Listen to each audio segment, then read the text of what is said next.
we are over 100 triggers currently. Any creature is staying on top at this point.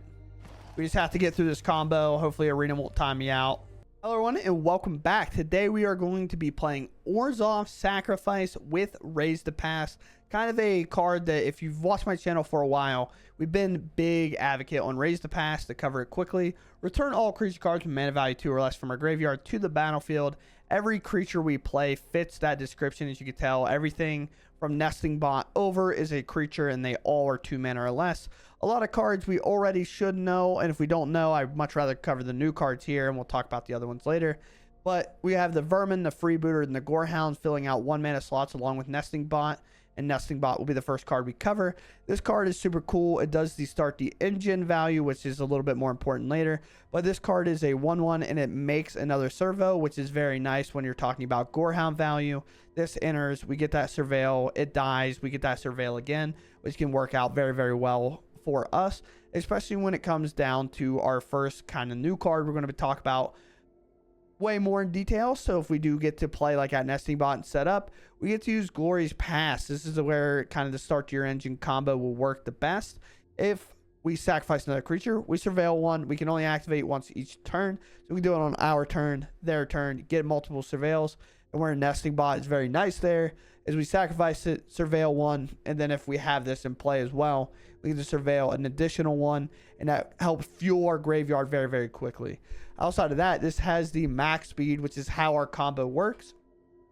Whenever a non-token creature you control dies, create a tapped 2/2 black zombie creature token, and that'll come in more prevalent here in just a second. Outside of that, other new card we are playing is Quag Feast. I keep calling it Quad Feast for some reason, but it is Quag Feast. This card has a ton of value. It is way better than my first initial read. Choose target creature, planeswalker, or vehicle. This could be our own creature, which we've had to do in the video once. But mill 2 cards, then destroy the chosen permanent if that mana value is less than or equal to the number of cards in our graveyard. It doesn't count the 2 we milled. It counts our entire graveyard as a whole. So if we start off with like a Vermin, target ourselves, mill 2, play this, mill 2 more. That is 4 cards in our graveyard on turn 2. So that's most likely going to reach any kind of permanent that we have to reach at any point.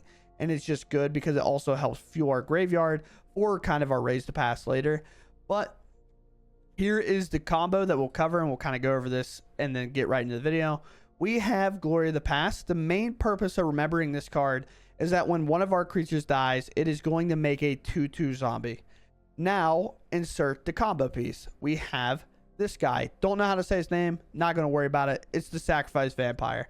Sacrifice another creature or artifact. Put a 1/1 counter on it. The problem with this one is it can only be activated once a turn. This can be activated as many times as we want.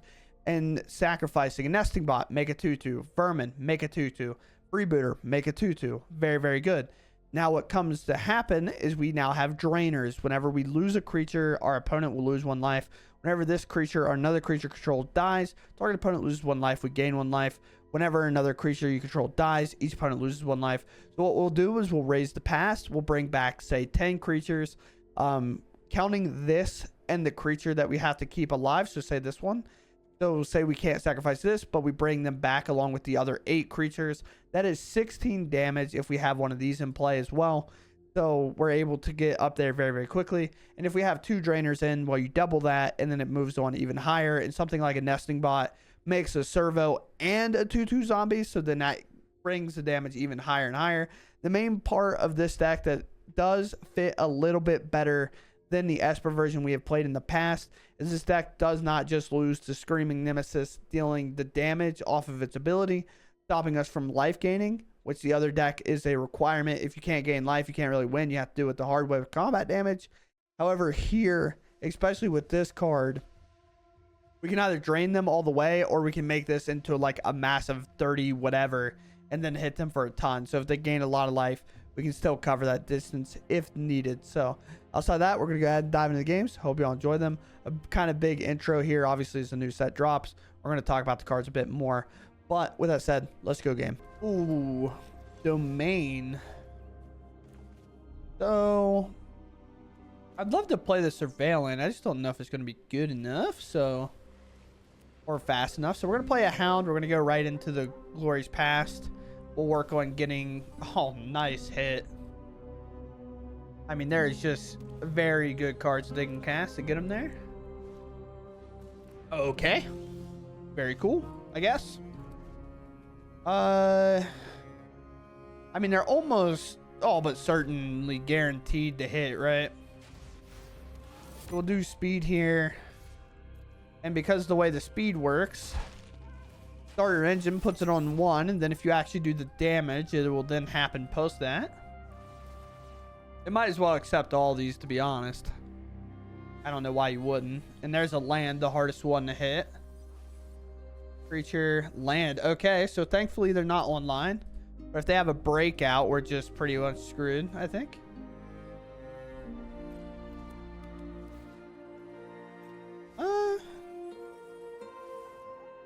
Alright.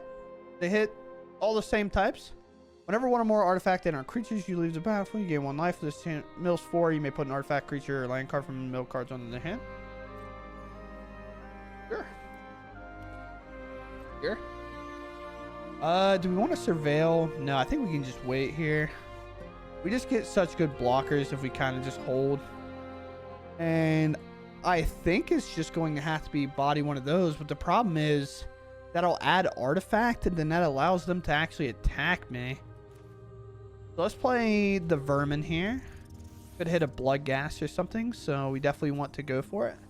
I mean, 2 creatures is pretty good as well. We can increase our speed by attacking. I'm gonna play a surveil land. That's gone. Attack here. Even if we knew, I don't know, it's just such a hard situation. I mean, this is all but certainly guaranteed to hit, right?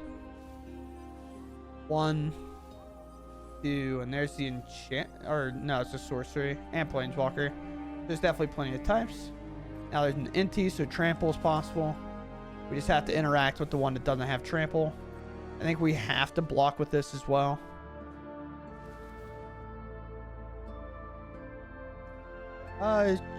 Sure. It's gonna be a little too large. I guess discarded so they can play that post this turn. Block here. Block here. Sacrifice this. I guess here, even though it doesn't really do much. And we want the Gorehound to attack and get the kind of we want to get the engines all the way up, so when we raise the pass here, everything will be great. They could block, I guess. Has menace, so you will lose a creature for that. I'm gonna say I don't think you're going to actually do that, but just in case you do, you know. We'll mill ourselves, and we did find a second raise to pass, so it's all kind of uphill from here. Definitely if we can hit our creatures in time. Stop hitting lands. This is activate once a turn. So what we want to do here is we want to sacrifice this vermin, because we'll make a 2/2 and we'll get a double surveil, but we'll also get to pick off this Paul Patrick route. I know they'll get a counter somewhere, but I feel like getting this out of the way is much better. We're going to make more tokens, so I'm definitely just going to let that go. Quad Beast. I still think I just have to let everything go. We're still going to dig for this raise to pass. We just have to make sure we don't die here. This is obviously harder said than done. They keep milling, though. Maybe they have a card that values Delirium at 7? Exhaust. Other creatures will get 1/1 haste and put a 1/1 counter. Sure. That card's also sick. Definitely a big fan of that. 1/1 in the haste. So we're kind of okay here. We're pretty okay. Sure. Let's see where you go.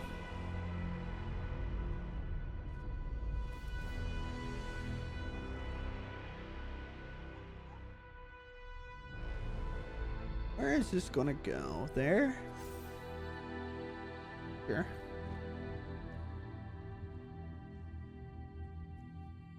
Let's go ahead before blocks. Let's sacrifice this. I want to surveil, and I want to double surveil here. Go away.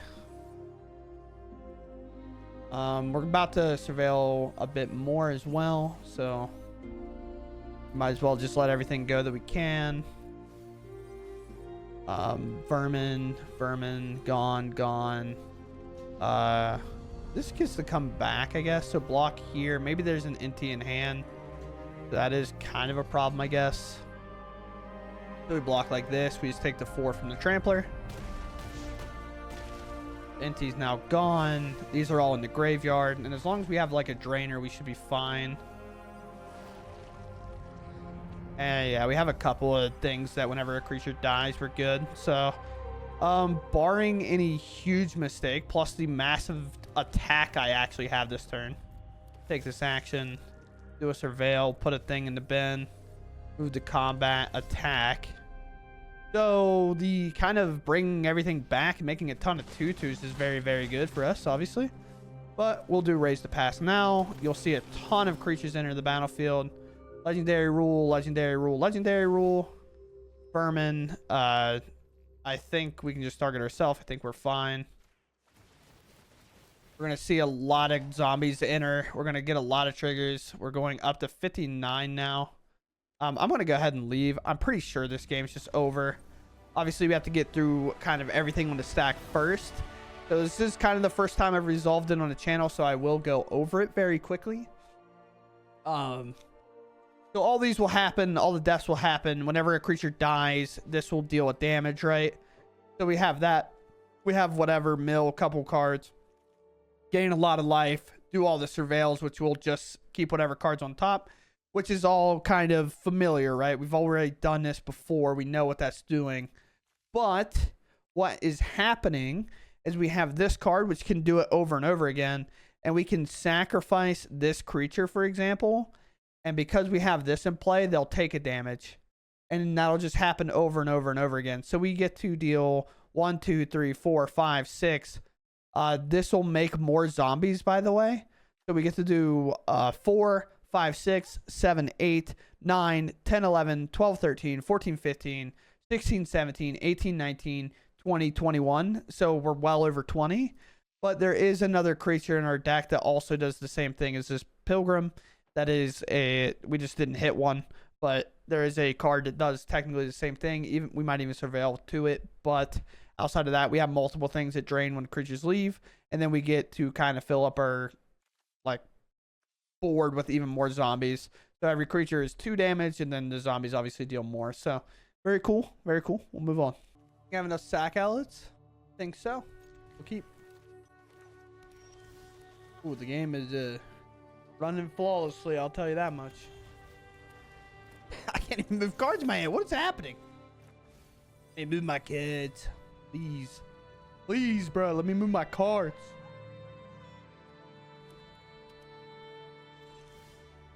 I realized my mic was turned down pretty low. We'll play here. Combat? Could be an Elspeth Smite or something. There could be a reason to have played like it. I messed up.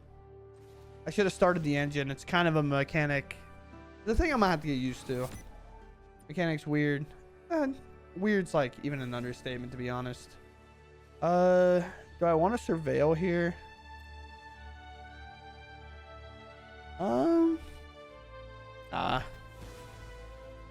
I definitely should have played that and then attacked with the vermin, put our speed at 2. Definitely don't want to wait around, but thankfully, get the option to do it regardless here. Combat. Attack. Even if we lose the vermin, we still get a play here. We're going to play the freebooter first because we want this in play whenever we put a Glorious Pass back down. When the turn, most likely another Get Lost will get fired off here. And it does. But I will sacrifice this because I would like to get a couple extra looks. Another land is fine, even though we're going to make a treasure. Maybe we could have just passed on it, I guess, with 2 surveils. Or, well, I guess one's a scry and the other's a surveil. But sure. That did indeed gain life. We still want to keep the pressure on. Sunfall and things like that are definitely options here, so we want to be careful. These map tokens are actually going to help our game plan a lot. We can kind of keep pushing through here. We find another land. I think I'm willing to just keep going. Just use this treasure right now. Or how it can go. It's definitely going to hit well. Alright, no raise to past hit, thankfully. So now we can hit for 3, and we do have like a pretty decently good threat just in play hitting our opponent. This will be a situation in which once we kind of do the combo, they will never be able to kind of respond and stop us from winning from there. So we go for one last activation here, I believe. A courtyard, they know about both, so we're not really concealing any information. And then we'll play down this. We'll play a freebooter. This does say sacrifice another creature, I believe. Yeah. So we will be able to sacrifice this and this just in case of a sunfall here. Then they won't be able to really do much about it. Are we going for a level up here? Okay. We will do a pretty cool trick. If they make a token, draw a card, and then try to make a second token, we'll be able to respond by removing the token in response because of how our creature here works. Let's see it. No?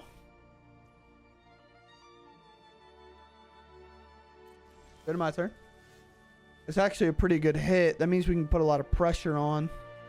Might even be able to, we might get close to even closing the door here. All right, thankfully we still have not hit a raise to pass. So we're almost halfway through our deck at this point. Here comes a lot of damage.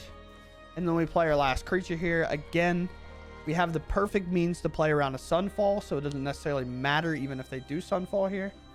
Temporary lockdown's like annoying as well. So sacrifice here.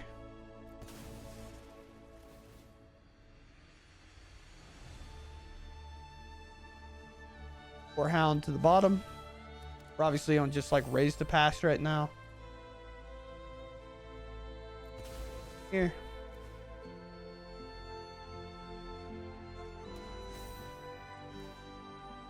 Here. Obviously the treasure's gone, but we want everything in our graveyard for whenever we can finally hit that raise to pass. I mean, we're due for one at this point. We're almost halfway through our deck. At any point one should come, but it's obviously not super guaranteed. Sometimes you get unlucky with stuff like that. But with every miss, we might as well just mill ourselves. All right. We're 26 cards deep now.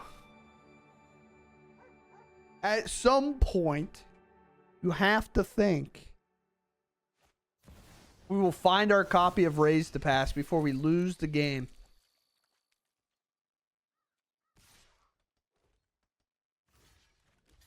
Seven, 8, 9, 10, 11, 12, 13, 14, 15, 16, 17. We are 100% dead next turn, so it's either now or never. We're a little less dead, I guess. Still no Raise to Pass. And we're halfway through. This next card will be our halfway marker. This is why I was talking about us being dead. Because they can activate this final mode and give everything +2/+2. And we just would not be able to beat that. Although, once again, do we draw it or not?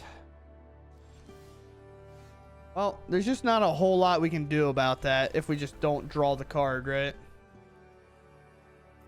Even like the Blood Gas we just weren't able to find. But I mean, if I go halfway through my deck and I don't draw a copy, then I guess I will lose the game. I don't know. You know what I mean? Like, that's just the hard truth, really. It's just like everything went as planned. We just didn't find one. Okay, cool. Opponent goes first. We have a Gorehound. We have kind of double creatures to go with Gorehound, so that's pretty nice. We'll keep. We have 3 mana. We just need one more source to kind of get what we want going. We have Sharks, which is interesting. I almost want to Surveil right away, but I could start with a Nesting Bot and get the engine started, and then, well, that's actually the worst way to play it, I guess. What an awkward kind of situation.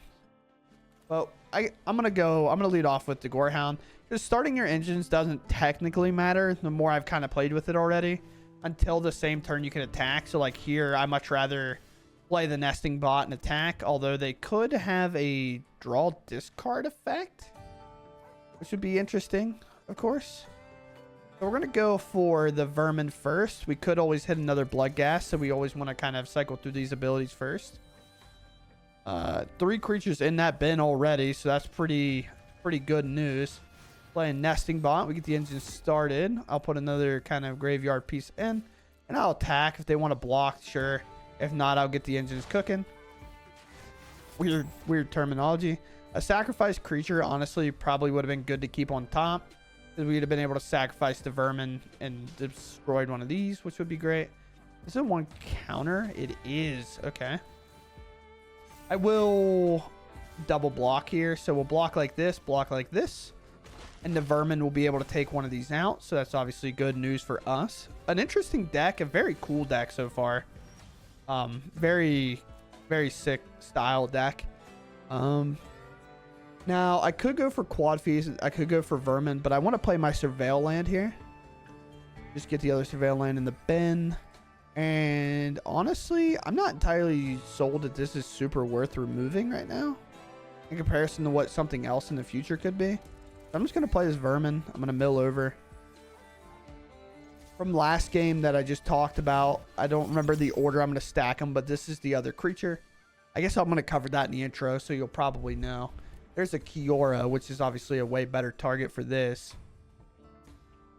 Is it 1 or more cards? Okay, so it only gets 1 counter. Sure. Gonna Burst Lightning that out of the way. Totally makes sense. We're gonna shrink this creature a little bit so we take a little less damage than what we were going to. And there's a Raise to Past. We have 2 Vermins, we have 3 Vermins. Oh, mamma mia. So we can do something pretty sick here. I'm gonna play this, because there could be a counter spell. They are blue-red, so I'm going to play around that. And, okay, they just do not care to stick around. All right, we get to go first here. We have a Surveil land. I do kind of like playing the Surveil land, especially on the play here, because that gives us one more draw to find like a Gorehound or like another 1-drop to maybe play along with this. But also, I guess if I have a Start Your Engines card, I'd be happy to have this in play. But I still think I'm going to go for the Surveil. Maybe hit that last land and just kind of have it done and over with. And then maybe we go for a Bloodghast. Maybe they removed said Bloodghast. Yeah, with that land there, I'm definitely going to keep it on top. Get our kind of mana settled. And then go for maybe a Bloodghast here. They obviously could have removal, which is obviously fine with us because we can bring it back every turn for free. And if not, we get to hit him for 2 over and over and over again. Obviously, unless they have an Anoint, and then it's gone forever. Go for the Throat. So a little bit hasty there on the Go for the Throat. So one big thing to note is you always kind of want to mill first because of cards like Bloodghast. In 2 lands out of the way, play this, bring Bloodghast back, and now it's a combo, dude. A thing we can do is we can Quad Feast our Bloodghast if we want. Just because what that can do for us is it could allow us to like mill more cards. We can play it, but them not being below 10 actually makes it a bit tougher. And we're going to have to remove a demon on this turn. Although the land hits are insane right now. That's 6, 7 lands to our 4 cards, 5 cards, which we milled over this Vermin. So it's not even like we have a ton. But this is, I gotta read exactly how this works. Mana value is less than or equal to number of cards. I always keep thinking it says mana value, but it is cards in our graveyard. So we do this again first. I haven't played a land yet. This will put us at 4 cards in our graveyard, so this will work. Another one, so that's the 4/4 gone. I'll play this Bloodghast. I'll play this. They're not at the kind of life threshold that we want. They can't even play an Akozach right now, actually, which is funny. But a Raise the Pass wouldn't even do that well unless I kind of lose most of my board. We will hold this last land.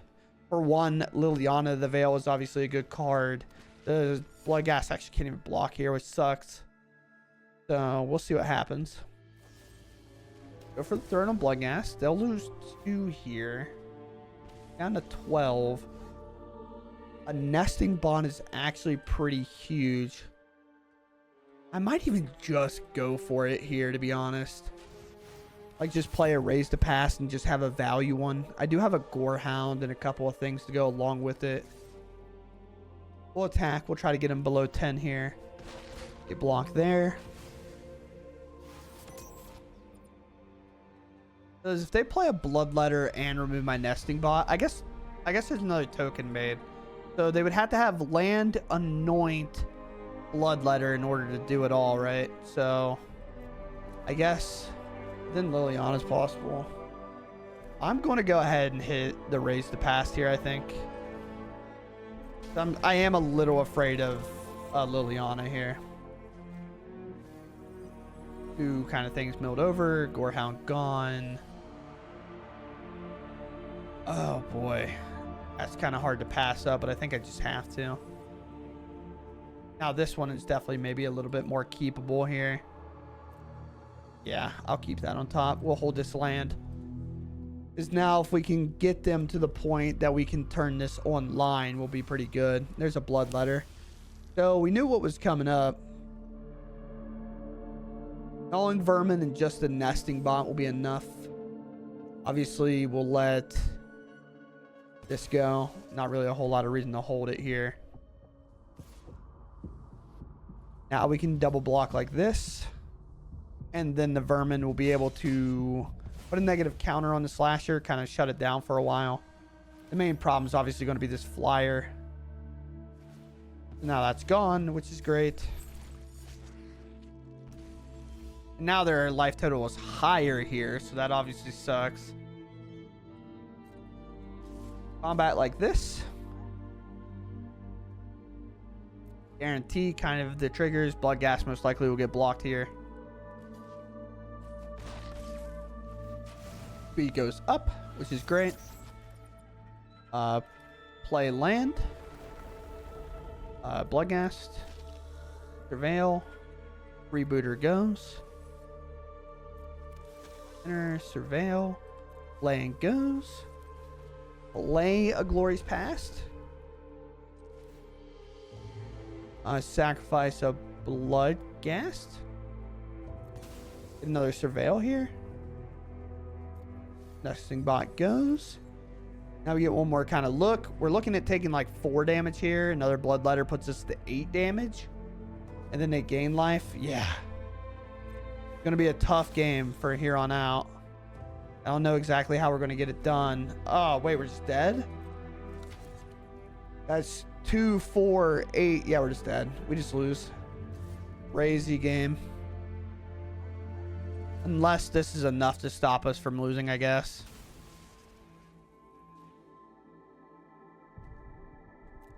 I don't... Oh, no, we're dead, right? Yeah, it's 8 apiece. Oh, yeah. Yeah, because they're 2, 4, 8. Yeah. Okay. We have 2 copies of Raise to Pass. We're ready to go. Can't find that many copies in our top 30 in other games, but here we are. You know? We get to bring that Bloodghast back for free, so that's pretty cool.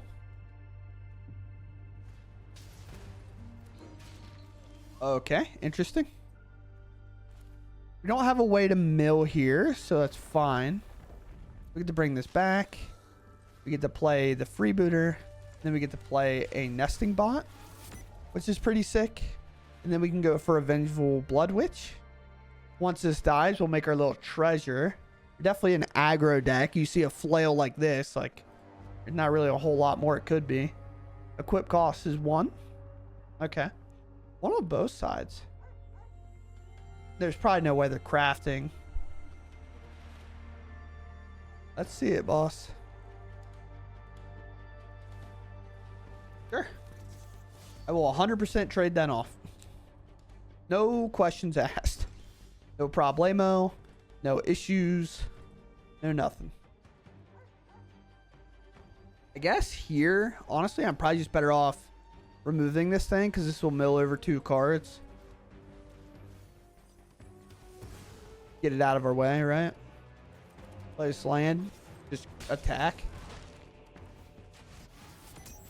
I mean, I'm on the aggressive plan right now. Wait too long and we'll just get bullied. Sure.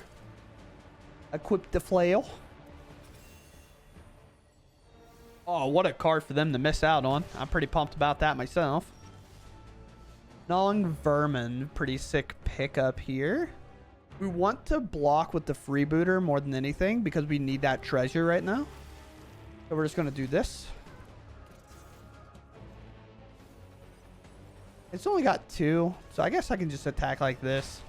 Look to pretty much trade off my entire board and then bring it back. Because we'll get multiple options that way. And realistically, because of this, we should be fine. What are we getting rid of? That's actually huge. I understand that that's like good for them. What?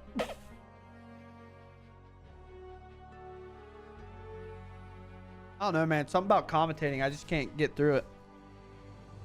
That actually sucks.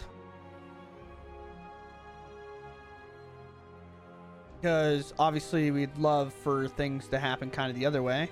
So I guess I play this and I wait another turn, even though I'm not thrilled about it. They're holding that back. I'm not entirely sure why. And we have a Death Toucher, which they're not going to attack into.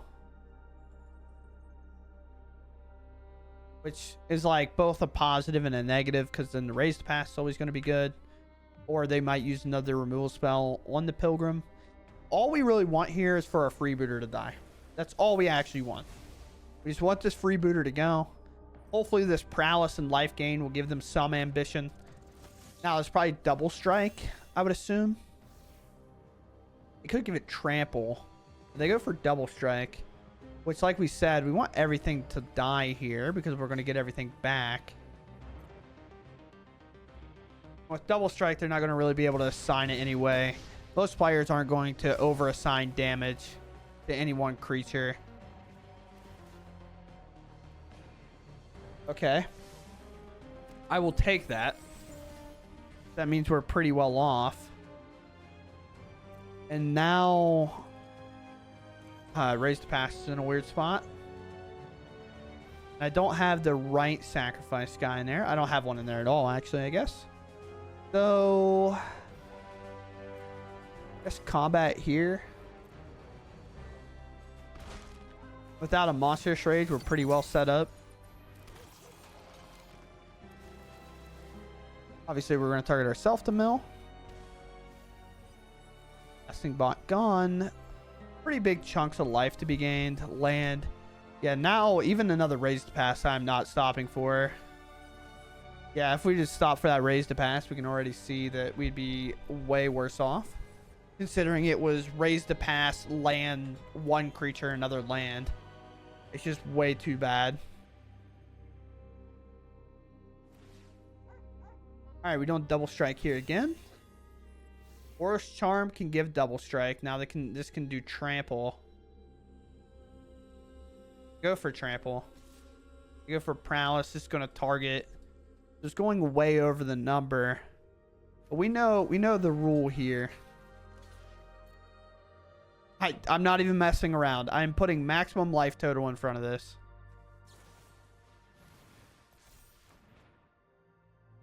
Already targeted, so we'll see. Indestructible, I mean, does not matter, I don't think. We have 2, 3, 4, 5, 6. We have 7 toughness in total. So it's not... It literally was removing everything that could have just did 4 damage. But I understand being cautious about it. Totally makes sense. -1/-1 counters, however, does work a little bit differently.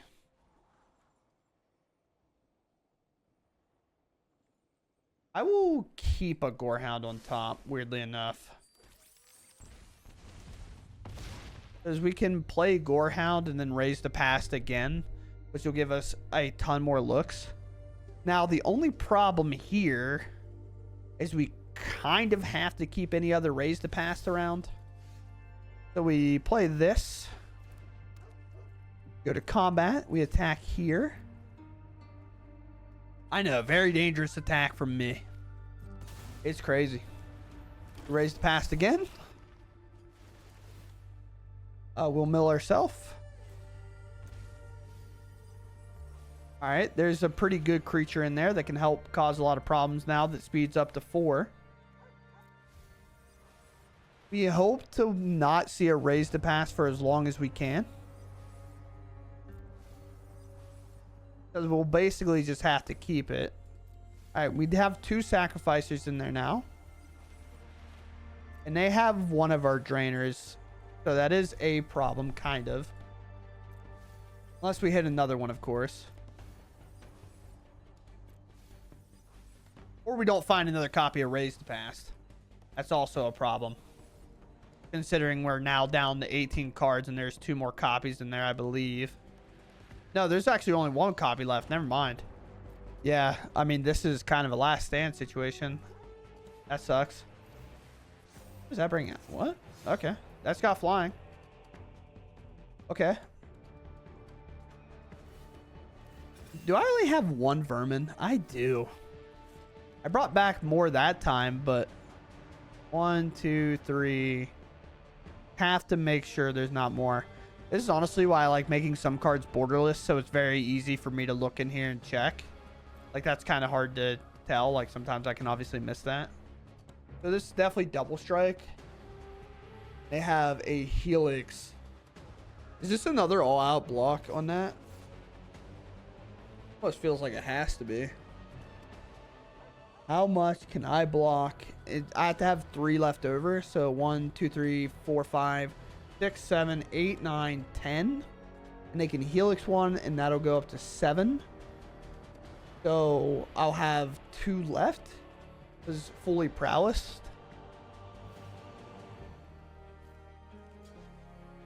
Here, I guess.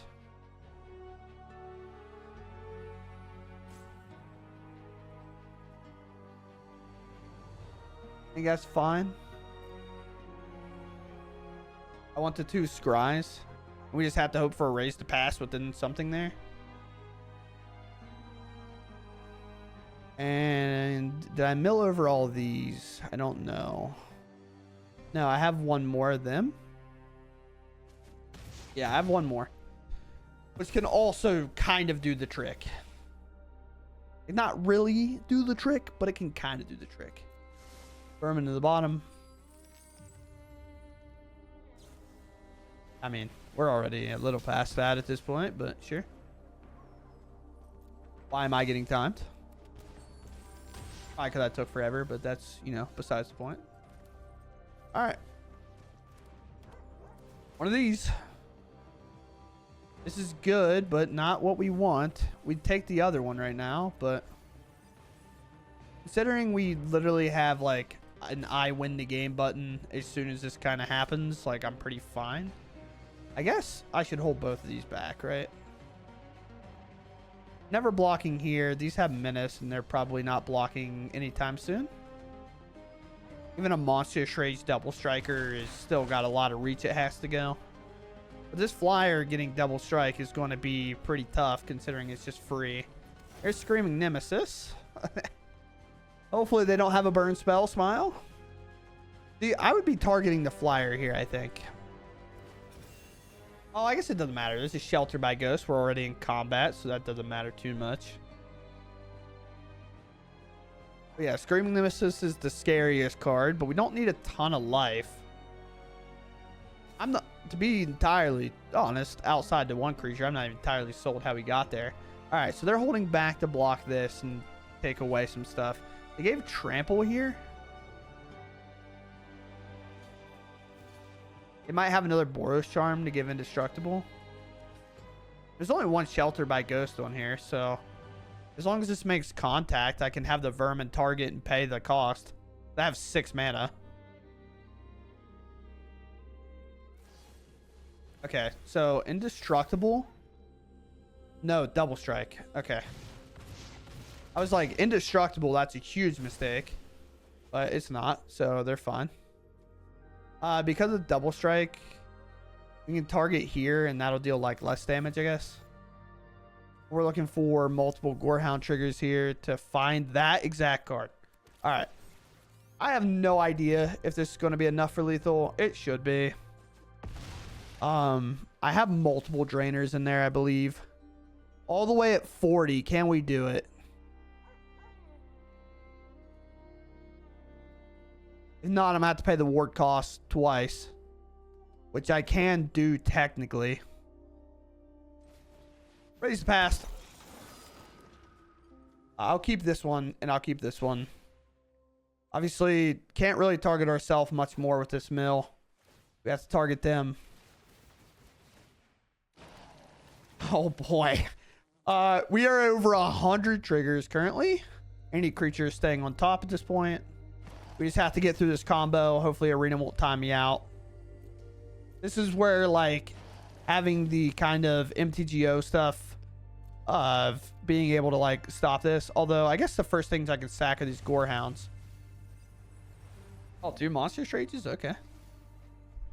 Now we gotta gain all this life. And now these have to all resolve, which is, yeah, they're definitely the first ones I'm sacking. I have to resolve this 50 times. Oh, Arena, please just let me hit resolve like the same way.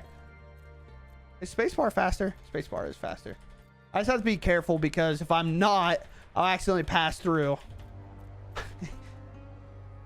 Don't worry. I got it, brethren. Yeah, so Gorehounds are going first. Actually, I can't do Gorehounds first. Activate here. Where are they at? I need to do this first. Make a treasure.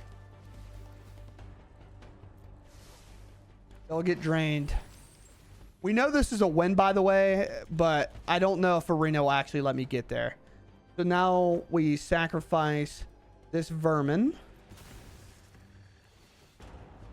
We target here. We say yes. Ward 2, resolve, auto pay. Yes. Don't resolve this at home, kids. It's that bad. So now we're going to add more damage per creature we sack here. Now that's gone. Okay. And now we get to do this the easier way. And we can get rid of these Gorehounds. Gorehound.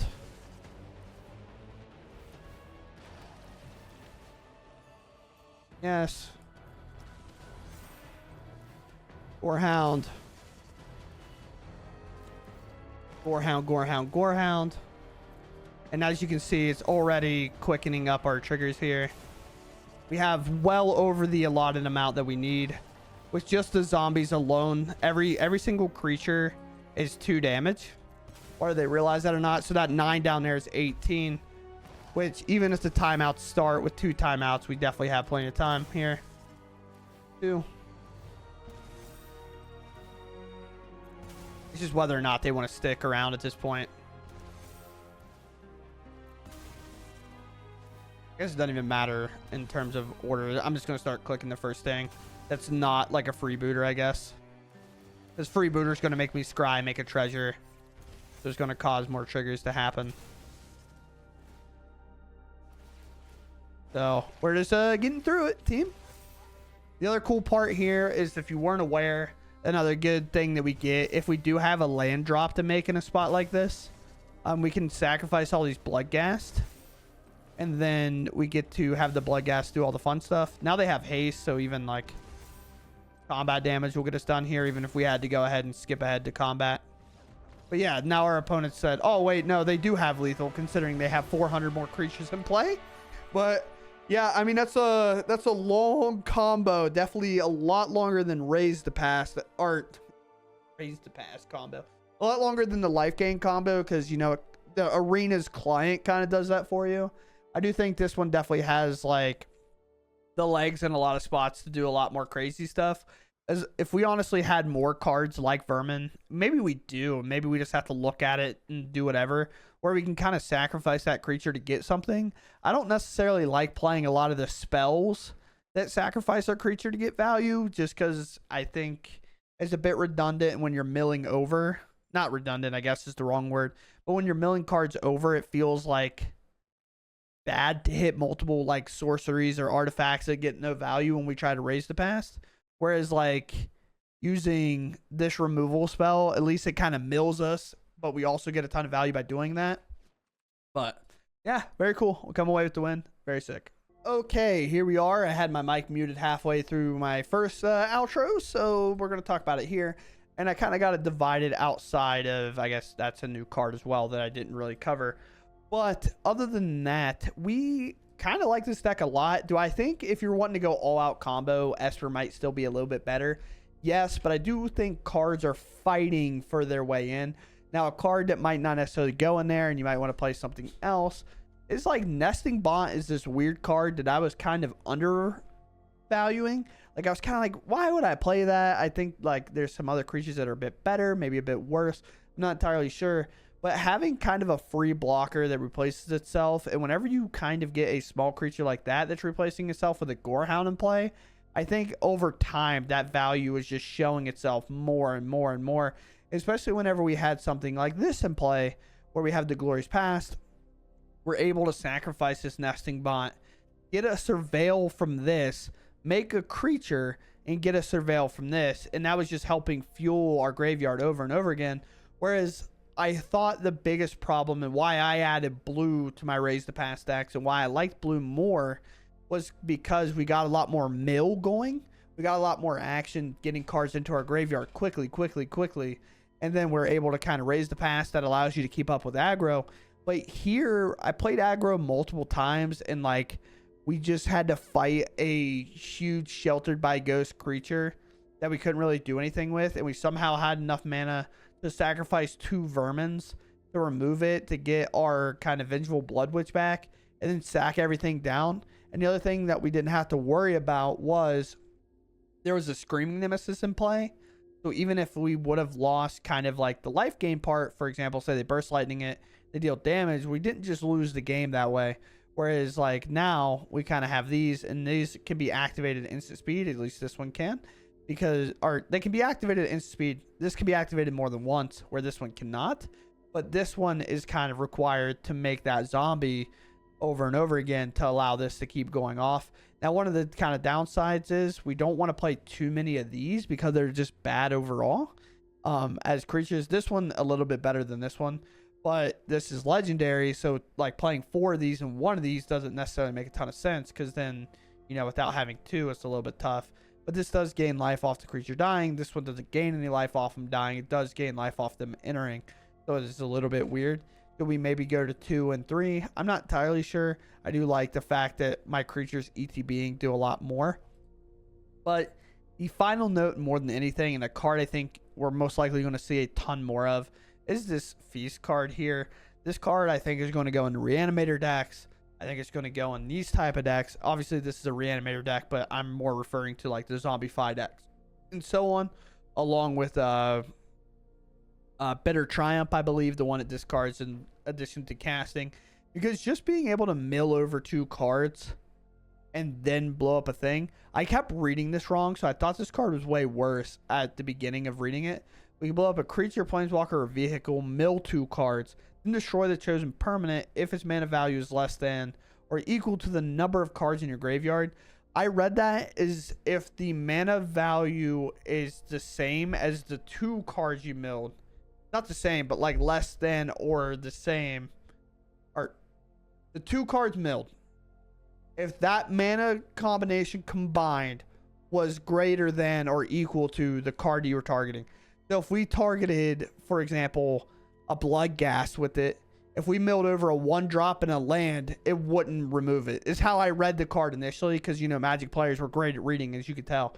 But no, this is like typically going to remove anything whatsoever. It's milling 2 cards, that automatically means any 2-drop and less we're removing. If we've put anything in the graveyard with a Gorehound, or if we play a Vermin on turn 1, that is 4 mana worth of permanent that we have to remove with this card. So this card's always kind of going to hit the threat we need. And the thing about these type of decks is I felt like a lot of value was lost whenever you're kind of sacrificing your creatures to play other instants or artifacts, because you need more creatures in the graveyard for when we're milling. If you hit too many sorceries and stuff like that, like we already play 8, but the more you add, the less dense your kind of creature value is, especially of valuable creatures like the Vengeful Blood Witch, the kind of Sadistic Pilgrim, and like these cards here. So then you just lose all that value, and then you can't like afford to put Bloodghast in to kind of help get the kind of cool combos that we saw it do today.